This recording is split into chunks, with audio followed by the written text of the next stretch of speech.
Halo sobat, kali ini admin Droidcius akan bahas cara atasi gagal login game menggunakan akun Facebook di X8 Sandbox.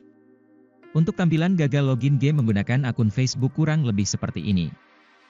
Lalu bagaimana atasi masalah tersebut? Berikut ini cara atasinya. Pertama, nonaktifkan aplikasi browser bawaan X8 Sandbox.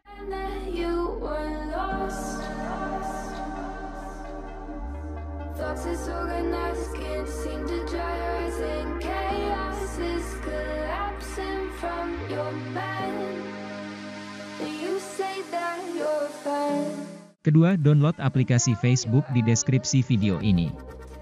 Kemudian tambahkan aplikasi Facebook ke dalam X8 Sandbox.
Nah, sekarang sudah berhasil login game menggunakan akun Facebook.